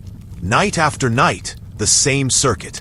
The same pause at the edge of the market square, where vegetable trimmings and stale crusts waited. The same careful progress along the merchant's row, where broken barrels and wilted greens might be tucked into corners. Sometimes the pig runner would stop and listen, just listen, to the distant echo of hooves, the rustle of straw, the faint commotion that marked the border between human and animal rest. In these slow hours, a kind of trust grew between the runner and his pigs, a silent understanding born from countless shared patrols. It is easy to imagine how their presence reshaped the town. Streets that once teemed with refuse and echoed with the steps of prowlers now settled into cleaner, quieter routines. Travelers passing through might pause at the sight of hogs ambling with purpose, herded by a figure whose job was half warden, half caretaker. Children watched from upper windows as the unlikely guardians swept through the night, their shadows thrown long and low by the rising moon.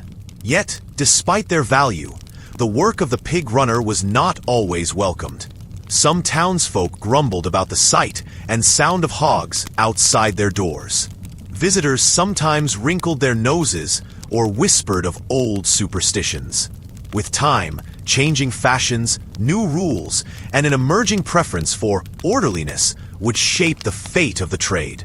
Civic leaders began to ban the practice, declaring hog patrols unsightly, too rustic for a town aspiring to refinement. Sanitation shifted from animal to human hands.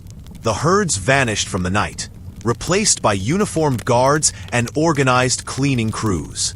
The old ways faded. The pig runners' rounds grew shorter, then ceased altogether. The hogs, no longer guardians or scavengers, were kept behind fences or driven to distant pastures. The town's new quiet was a different kind, not shaped by the slow, grounding rhythm of animal patrol, but by the calculated stillness of progress and planning. The memory of the pig runner lingered, a quiet ghost at the margin of nightly routine. If you walk those streets in your imagination now, you might still sense the soft echo of trotting hooves, the reassuring weight of a practiced presence in the darkness, the gentle exchange between man and beast. The work of the pig runner was humble, sometimes overlooked, yet it shaped the sleeping town, binding it in a circle of security, sanitation, and trust. In their story is a reminder. Even the most unexpected roles, even the quietest trades, once formed the backbone of daily life. So, as sleep gently draws you away, let yourself drift through the calm night of an older world, guarded not by steel and suspicion, but by the rhythmic, grounded patrol of hogs and the steady hand of their keeper, cleaning, protecting, enduring until dawn. The chalk scrivener who recorded taxes on stone walls. Imagine yourself standing in the cool half-light of a medieval marketplace, the world still waking around you. The ground is damp from last night's rain, the smell of bread and livestock rising gently in the early morning air. Against the worn stone of a shopfront, a figure stoops with a length of chalk, white, dusty, easily broken. With careful, practiced motions, he sketches marks onto the rough wall. For this moment, he is not merely a scrivener, but the living memory of the village. A keeper of debts, a recorder of taxes, and for many, the difference between fortune and loss. Before the arrival of cheap paper, before ledgers became the heart of commerce, the stone and slate of every market town bore silent witness to the rhythm of trade and obligation. Here, the chalk scrivener practiced his invisible craft, using simple tools to make fleeting marks that held a community's trust. For a few generations, he was as vital as the baker or blacksmith, a human ledger, recording the daily ebb and flow of coin and credit. Daily life immersion, the chalk scrivener's routine. Each day began early. Imagine the scrivener's small home, a single window open to the street. He would rise before most, gather his chalk, sometimes made at home, sometimes traded from distant quarries, and step quietly into the waking town. His first stop might be the tax collector's office, or the shop of a prosperous merchant. There a fresh, dark slab of slate, or a patch of smooth wall awaited. His handwriting was both art and code. Numbers, names, and cryptic symbols whose meaning was clear only to those with reason to know. A cross, a dash, a cluster of circles. All spoke of debts owed, goods exchanged, taxes paid or pending. The scrivener's work was temporary, erased and rewritten as fortunes changed. Yet for as long as it lasted, these marks carried the weight of law. To the villagers, the scrivener's presence was a comfort. When disputes arose, he was summoned as witness, his chalked records trusted over memory alone. Sometimes, a trader might slip him a coin for a more favorable mark, but most respected the quiet authority he held. Biography/event. A human ledger. Stories linger of chalk scriveners who shaped entire towns. One, remembered as Old Mathis, worked in a riverside village for 40 years. He kept the tally of the annual tax, marking each payment beside the family's name in pale, looping script. He also tracked trades at the weekly market. A sack of barley here, a piglet there. When the bishop's men came to collect, it was Mathis's records they trusted, reading the year's history from walls washed clean and written anew each season. For many, the erasure of a debt was a small ceremony. The scrivener would rub the slate clean with a bit of wool or his sleeve, sometimes offering a gentle smile or a quiet word of praise. The removal of chalk marks, small, simple, final, meant a family's obligations had been met, at least for now. Mystery/archaeology/culture. Fleeting records, hidden memory, little physical evidence of these wall ledgers survives. Chalk is as impermanent as breath, stone walls always waiting for their next use. But occasionally, an old slate unearthed in a cellar or a fragment of wall, still bearing faint white marks, emerges to remind us. Some towns even protected their scriveners, believing that to harm one would bring confusion and chaos to commerce. The act of writing in public view on shared stone gave the scrivener's marks unusual power. It meant that the record was communal, visible to all, open to challenge or confirmation. In an age before private paperwork, these chalked walls were the town's conscience and calendar, a balance between memory and trust. Social/elite/contrasting daily life. Disappearance with paper's arrival. The chalk scrivener stood apart, yet always at the heart of daily business. In great cities and tiny villages alike, he was called on to settle arguments, declare payments, and bear witness to deals both grand and humble. For a time, he was as essential as any priest or lord. Yet change crept in. With the spread of paper, first rare, then suddenly everywhere, commerce slipped from public wall to private ledger. Ink replaced chalk, permanence replaced ephemerality. The scrivener's art faded almost overnight. Walls were whitewashed, slates repurposed, the gentle rituals of marking and erasing quietly ending. A new era of accounting dawned, more precise but somehow less communal, less visible. Transition. The marks remain, in memory now. If you walk old market streets, you may notice a patch of wall, smoother than its neighbors, or a slate reused as a shelf. Imagine, for a moment, the faint traces of white dust, the memory of numbers and names, the invisible record of a community's daily struggle and achievement.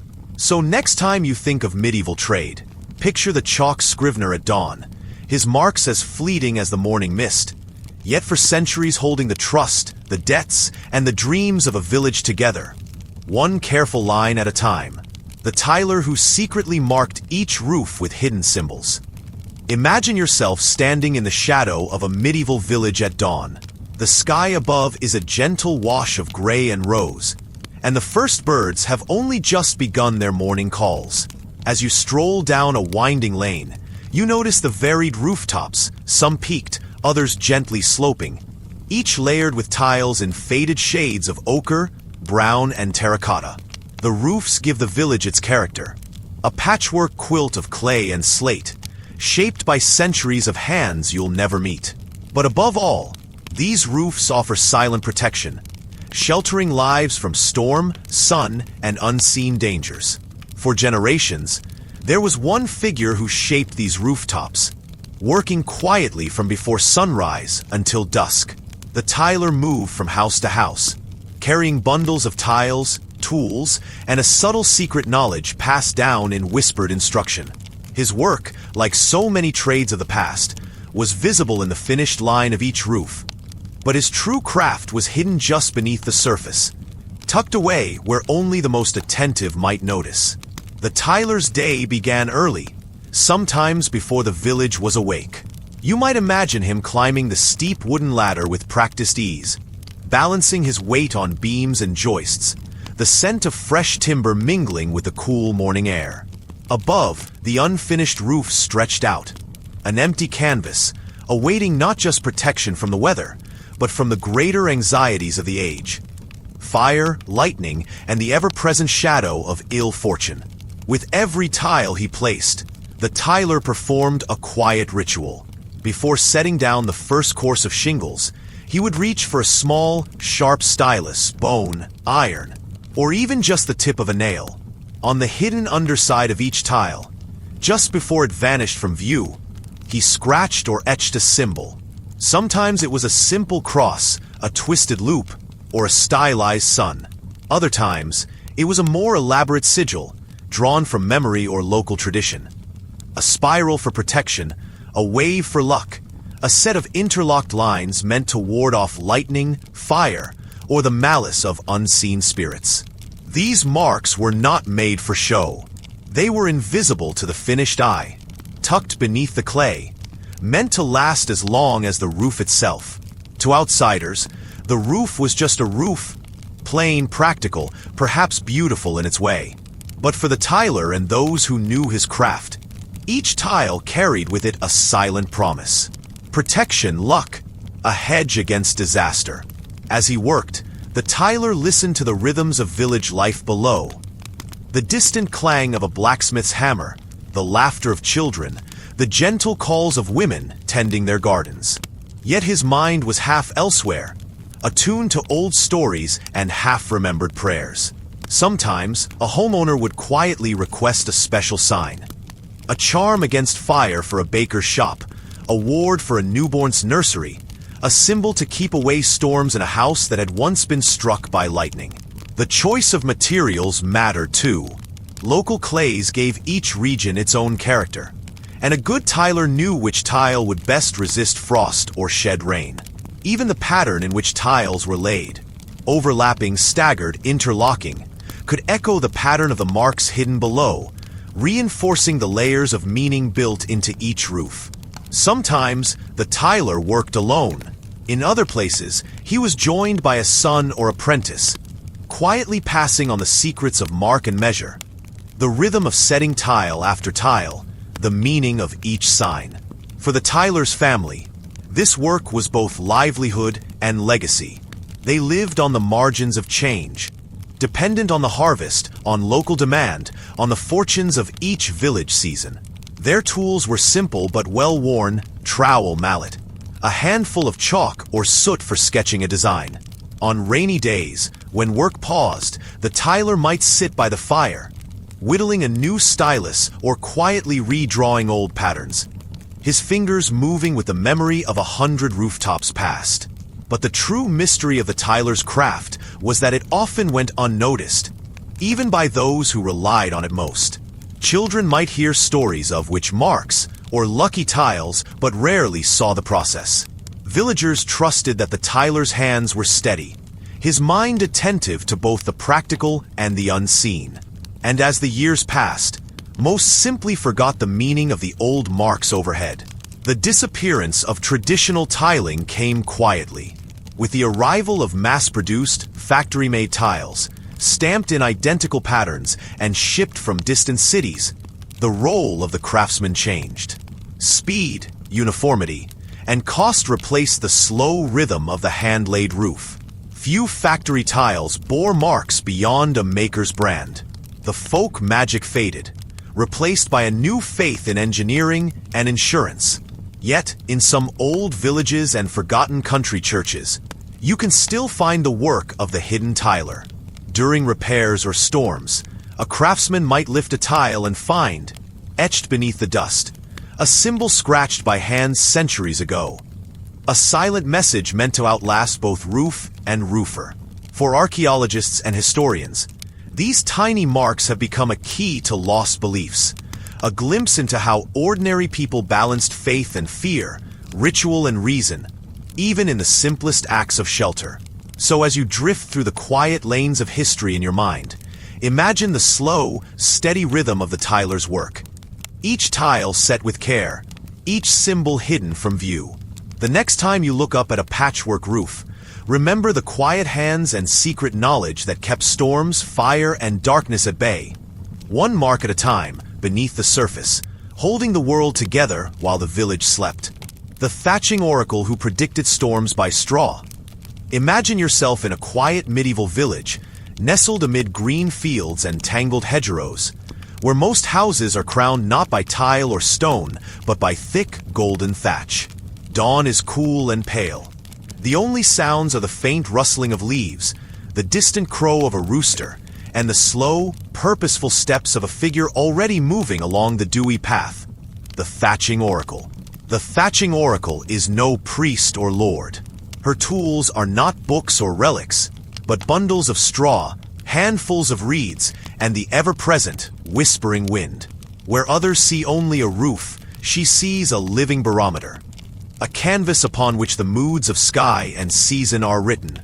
Her work begins before the rest of the village stirs, when the world is still damp and fragrant, and the eaves drip with last night's rain.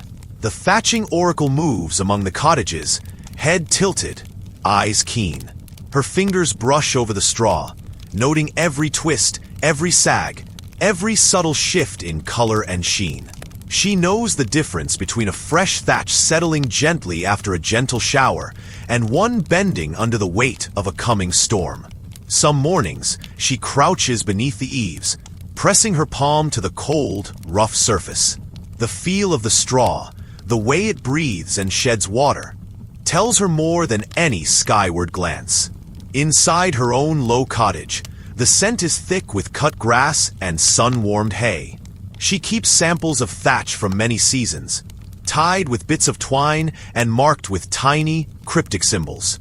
There, as light filters through the thatched roof above, she studies how the old straw has curled, darkened, or grown brittle. When storms gather over distant hills, she listens not to the rumble of thunder, but to the faint, rhythmic drip of water along the rafters. Every drop has meaning. Every silence holds a warning. Villagers come to her not just for repairs, but for advice. A nervous farmer might appear at her door, clutching his hat, asking if the thatch on his barn will hold through the next gale. A lord steward, wary of another season's floods, might quietly request her wisdom before sending men to the fields. In some seasons, her word carries more weight than the priest's prayers, especially when the sky is restless and the wind grows bold. Her predictions are never dramatic proclamations, but gentle suggestions. Best to shore up the west gable, she might murmur, or bring in the grain a day early, just in case. Sometimes, she spends an afternoon laying fresh reeds, weaving them in patient, looping patterns, her hands steady and sure. Sometimes, she simply walks the edge of the village, pausing to listen as the wind slips through the eaves, reading its secrets in the music of the straw. The rhythm of her days is dictated by the weather. Long, dry spells bring easy mornings, the thatch shining gold in the sun, each house a soft-edged silhouette against the blue. Wet seasons demand vigilance, watching for leaks, for mold, for that subtle heaviness that signals trouble above. When the wind howls at night, she sometimes lies awake, attuned to the creaks and groans overhead, mapping the sky's intentions by the sounds above her bed. Her wisdom is both practical and mysterious. In a world without forecasts, the thatching oracle's insight bridges the gap between nature's secrets and daily survival. The safety of grain stores, the dryness of beds, the success of harvest, all may hinge on her ability to interpret a slight change in drip or the way the straw darkens after rain, when stone slates and fired tiles begin to appear. first on the Lord's manor, then trickling down to merchants and millers, her role begins to fade. Tiles do not speak, and slates, while strong, keep their own counsel. Slowly, the art of reading the thatch is left behind, surviving only in memories and old stories told at the fireside. But for generations, it was the thatching oracle who watched over the village from the rooftops, her wisdom woven into every bundle, her quiet vigilance holding back storm and flood, her presence as much a part of village life as the turning of the seasons. Now, as dusk falls and the roofs fade into gentle shadow, you might picture her one last time, standing among the golden peaks of thatch, hand outstretched to feel the coming breeze, reading the future in every whisper and sigh. And you might realize that sometimes survival depended not on prayers or power, but on the slow, patient understanding of straw, sky, and rain. A wisdom as soft and enduring as the thatch itself. The candle drip watcher who timed the lives of nobles. Imagine yourself moving softly through the hushed corridors of a grand manor, where the air is thick with the scent of beeswax and old stone. Sunlight slants through high windows, glimmering on tapestries and dust motes that drift like tiny spirits. At every doorway, candles burn in polished holders, their flames steady but always shifting. Tiny hearts that mark the hours with slow, quiet resolve. Here, in the half-lit privacy of noble life, a particular kind of servant moves quietly. The candle drip watcher. Their work is almost invisible. They are neither attendants nor scribes, but witnesses to time itself. The rhythm of their days is defined not by bells or clocks, but by the subtle, persistent trickle of wax down a slender taper. Each morning, before the noble family rises, the candle watcher enters the most important rooms, bedchambers, halls, and council chambers, and takes note of each candle's condition. Some are marked with threads or tiny lines scratched into the wax. The watcher records, perhaps on a scrap of parchment or simply in memory, the last point reached by yesterday's flame. When a fresh candle is lit, it signals not only the start of a new day, but the slow return of an old tradition, measuring fate in wax and shadow. The rhythm of noble life is woven through with these moments. Imagine a council meeting where courtiers gather to discuss politics and fortunes. At the start, the candle watcher lights a particular taper and sets it at the head of the table. The length of the meeting is not measured by the sun, but by how far the wax has melted, how soon a drip will fall onto a marked plate below. To speak too long is to ignore the measured flow of wax. To finish before the last drip is a mark of efficiency, or perhaps nervousness.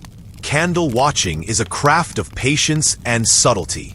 The watcher knows how drafts in a hallway, a servant's careless gesture, or even the shape of a silver holder can change the rhythm of a burning candle. They adjust for these variables with quiet expertise, using thicker candles for long winter nights, slender ones for brief summer evenings. In some courts, the watcher is trusted to oversee the timing of life's most important events, when to announce a birth, when to mark the hour of a noble's death, even when to signal the moment for secret meetings to end. To outsiders, this system seems quaint, perhaps even a little strange. Yet, before clocks became common, there was comfort in this slow, visible passage of time. The watcher's job was a constant struggle against unpredictability. A gust of wind, a poorly made wick, or a moment's inattention could all throw the day's schedule into quiet disarray. But for those who lived by the candles, there was a sense of order and trust. The watcher became a silent authority, their observations shaping decisions and marking transitions that might otherwise have slipped unnoticed into the flow of days. There is an intimacy to the watcher's work, a sense that they are privy to secrets no one else can claim. In the dim hush before dawn, the candle watcher might be the only soul awake, noting the exact moment a waxy tear falls as a life draws to its close in the next room. During long celebrations, the watcher stands at the edge of shadow, marking the hours when laughter turns to weariness and the last guests drift home. Sometimes, the watcher is called to witness clandestine meetings, quiet affairs lit only by a single, carefully measured candle, where secrets pass as softly as the wax slips down the sides. Over time, the candle watcher becomes as much a fixture as the candles themselves. Their reputation is built on accuracy, discretion, and the comforting repetition of daily rituals. Imagine their small, tidy records. Lines of wax heights, notes on drafts, observations of how quickly joy or grief seems to burn through a household. Through their eyes, time is less a series of sharp ticks and more a gentle, unpredictable flow. Yet, as with many roles once vital to daily life, the candle watcher's craft is eventually erased by innovation. Clocks, at first rare and ornate, then increasingly common, arrive in noble homes. Their relentless tick and steady hands promise precision, rendering the gentle art of wax measurement obsolete. The watcher fades into memory, their quiet observations replaced by the cold, unwavering logic of gears and springs. If you picture yourself wandering through those now silent halls years later, you might pause at a dusty candlestick and imagine the world as it once was. A place where the fall of a single drip of wax could mark the turn of fortune, the beginning of a celebration, or the end of a noble line. The rhythm of life, measured in flickering light and gentle loss, carries a kind of comfort, a reminder that time, at its core, is felt as much as it is counted. The legacy of the candle drip watcher lingers in these empty rooms and shadowed corners. Their art was not about control, but about presence, a mindful awareness of how each day's light rises and fades. And if you listen, in the hush between heartbeats, you might still hear the soft whisper of wax, and imagine a world where fate itself was counted, moment by patient moment, in the glow of a gently burning candle.